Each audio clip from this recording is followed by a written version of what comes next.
በስመ አብ ወወልድ ወመንፈስ ቅዱስ አሐዱ አምላክ አሜን። ከላይ ምን ይላል ርዕሱ? ርዕስ የለውም። ርዕስ ግን ሆኖ ወይም ነው ተብሎ የተወሰደው ሄጥሬቅ የሚል ነው።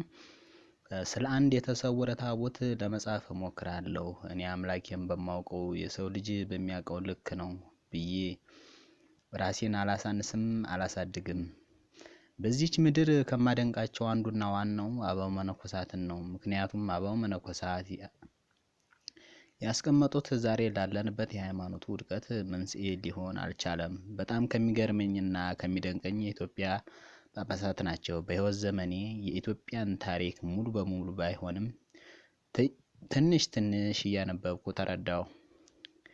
የአሁኖቹ ግን የሚገርም ነገር ቢኖር መንፈስ ቅዱስ ጰራቅሊጦስን ከእነርሱ የራቀበት ዘመን ሆኖ ተገኘ።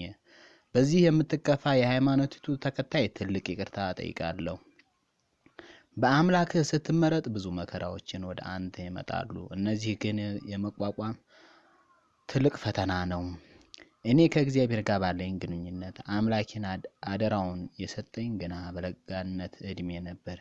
ብዙ ራእዮችንም በማየት አደግሁ። እድሜ ከፍ እያለ ሲሄድ ተሰወረብኝ። እናም ብዙ ከተጉላላሁ በኋላ ሱባኤ በመያዝ ጠየቁ። እግዚአብሔር መለሰልኝ። በጥቂት ስናገር ልጅ እያለሁ ካየኋቸው ራእዮች አንዱ የተሰወረውን ታቦት ነበር። የሚገርመው ግን በገሃድ ዓለም ሳገኘው መጠን የሌለው ደስታ ተሰማኝ። ይህ ታቦት የናግራው ቅዱስ ገብርኤል ታቦት ለእኔ ካደረጋቸው ነገሮችና አንድ በህልም መነጋገር ነበር። ሌላው ደግሞ ኢትዮጵያ ውስጥ ተሰውሮ ያለው የቅዱስ ሚካኤል ገብርኤል ልጥቀስላችሁ እወዳለሁ። እኔ ግን የገረመኝ ይህ ታቦት ነው። ስሙን ልጥቀስላችሁ፣ የአጋዕዝተ ዓለም ሥላሴ ታቦት ነው። ቦታው ግን አልናገርም። በአሁኑ ሰዓት ኢትዮጵያ ለሁለት የመሬት መንቀጥቀጥ፣ የዓለም መናወጥ፣ ሰደድ እሳቱ፣ የሰው እልቂቱ ብቻ ምን አለፋቸው ምሁር ሆኖ።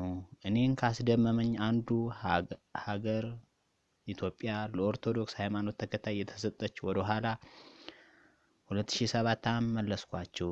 አሕዛብ ወደ ስልጣን ሲወጡ ዛሬ የኢትዮጵያ ነገር አያሳስብም። እስኪ እኔ ልጠይቃችሁ፣ አንድ የተሰወረ ታቦት ከመሬት ወጥቶ ማጥፋት የሚችለው ነገር የለም? ይሄ ለእናንተ ነው። አሁንም ቢሆን ኢትዮጵያ ውስጥ የተለያዩ የተሰወሩ ታቦታት አሉ። ለምሳሌ ያክል ብዙ አለ። ከነኚህ ውስጥ ግን አንዱ የተሰወረው ታቦት እግዚአብሔር ፈቅዶና ወዶ ቢወጣ ይህን በሃይማኖት ክርክር ቢነሳ ማጥፋት አይችልም ወይ የሚል ነው። በቅርቡ መንግስታችሁ የመሬት መንቀጥቀጡን ሊገታ የሰው ኃይል አደራጅቶ እየተንቀሳቀሰ ነው። ያስቆሙት ይሆን?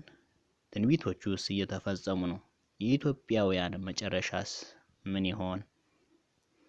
ነገሮችን ሁሉ ውብ አድርጎ ሰራው። አምላክ ለተወደደ ለተመረጠ ሰው የማያደርገው ነገር የለም።